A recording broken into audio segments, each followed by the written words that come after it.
맨시티와 아스톤빌라는 맞대결마다 엎치락뒤치락하며 승점을 나눠 가졌습니다. 특히 에메리는 펩을 상대할 때마다 다양한 수비 전술을 선보였습니다. 2대1로 승리했을 때는 좁은 4-2-4 블록으로 맨시티 빌드업을 완전히 통제했습니다. 1대2로 패했던 경기는 램지를 측면으로 내리며 백5 형태로 대응했죠. 그렇다면 이번 승리는 에메리가 어떤 방식으로 과르디올라를 상대했을까요? 펩의 빌드업 의도와 에메리의 수비 형태를 먼저 살펴보겠습니다. 과르디올라는 팀에 트래블을 안겨준 스톤스 시프트를 활용했습니다.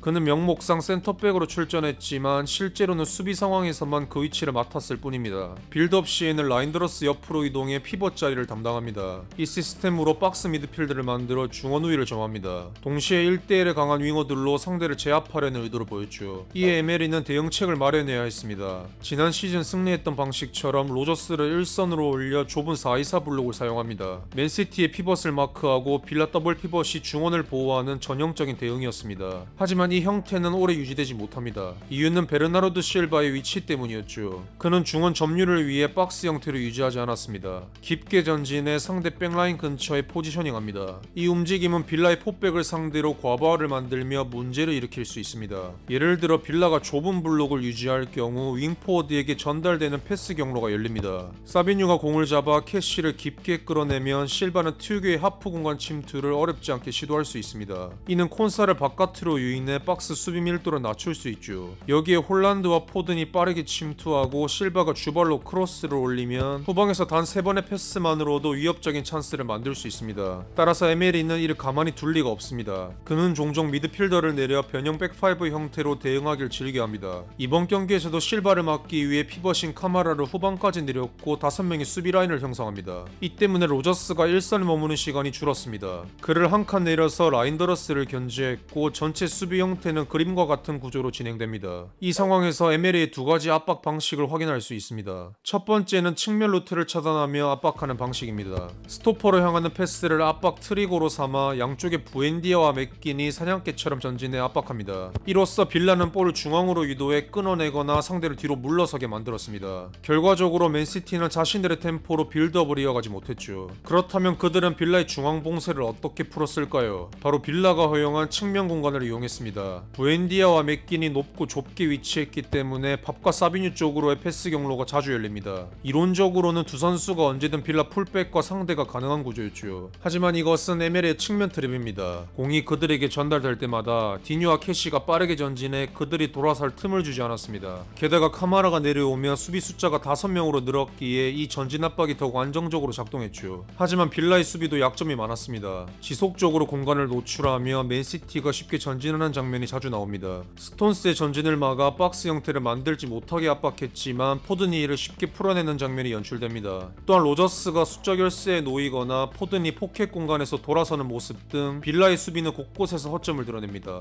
하지만 더 치명적으로 막아야 할 공간이 따로 있었습니다. 바로 실바가 카마라를 끌고 나갔을 때 생긴 라인 사이 공간입니다. 로저스가 라인더러스를 견제하고 있었지만 본래 피벗이 아닙니다. 또한 카마라가 내려간 탓에 중앙에는 사실상 오나나 혼자만 남아있었습니다. 따라서 펩은 이 공간을 어떻게 활용하냐가 핵심 포인트였죠. 그렇다면 과르디올라는 이 공간을 어떻게 활용했을까요? 바로 스톤스를 그 공간에 투입합니다. 자연스럽게 로저스가 수적 열세에 놓이면서 스톤스가 그 공간에서 볼을 다루는 장면이 자주 나옵니다. 하지만 오히려 이 상황은 빌라 입장에서는 반가운 그림입니다. 그 이유는 명확합니다. 스톤스는 본래 센터백입니다. 피벗 역할을 수행할 수 있지만 앞선에서 결정적인 패스를 공급하는 유형은 아닙니다. 즉 스톤스가 그 영역에서 공격을 주도하는 것은 빌라 입장에서 충분히 감당 가능한 상황이죠. 예시를 보겠습니다. 로저스가 1대2 상황에 놓입니다. 스톤스가 아무 압박 없이 전진할 수 있는 구도가 만들어집니다. 그러나 빌라는 이를 알고 있었습니다. 그가 전진하더라도 큰 위협이 되지 않을 것을 말이죠. 따라서 아무도 붙지 않고 뒤로 물러서면서 침투하는 선수들만 집중적으로 견제합니다. 결국 스톤스는 빠른 결정을 내리지 못합니다. 사비뉴에게 공을 넘기며 오스카 밥에게 미안하다는 제스처를 취하죠. 다음 장면도 비슷합니다. 카마라는 실바를 마크하느라 수비라인 근처에 머무릅니다. 로저스는 라인더러스를 견제하고 있습니다. 실바가 끌고 간 공간을 스톤스가 자연스럽게 활용할 수 있었죠. 스톤스는 라인 사이에서 돌아서는 데 성공합니다. 하지만 순간적으로 상대를 제치거나 공간 패스 혹은 왼발 전환 패스를 시도하는 데는 익숙하지 않습니다. 결국 무리하게 드리블을 시도하다 공을 빼앗기는 장면이 나왔죠. 다음 장면에서도 상황은 크게 다르지 않습니다. 좋은 오프더볼 움직임으로 라인 사이에서 볼을 받아 전진합니다. 하지만 와킨스가 내려올 때까지 어떠한 공격적인 판단도 내리지 못합니다. 결국 경합에 의해 넘어지면서 공격적인 시도를 못합니다. 즉 스톤스는 실바가 끌고 간 공간 활용 기회를 여러 번 얻었습니다. 하지만 통계에서도 드러나듯 유의미한 공격 전개나 패스 시도는 거의 없었죠. 이는 결과적으로 카마라가 내려와 5명을 형성하는 수비 움직임이 에메리의 의도치 않은 수비 트랩으로 작동한 셈입니다. 스톤스를 그 공간으로 끌어들이면서 오히려 맨시티의 공격 전개를 둔화시키는 효과를 낳은 것이죠. 따라서 이번에는 라인더러스가 대신 그 공간을 활용하기 시작합니다. 직접 볼을 운반하거나 라인 사이에서 볼을 받으려는 움직임을 보였죠. 하지만 빌라는 스톤스 때와는 달리 적극적으로 대응합니다. 와킨스가 내려와 압박하거나 카마라가 자신의 마크맨을 버리고 빠르게 라인더러스에게 달려들어 돌아서지 못하게 만들었죠. 이에 대응하기 위해 펩은 후반전에 위치 변화를 줍니다. 스톤스를 오른쪽으로 이동시켜 오나나와 가까운 거리를 유지하게 합니다.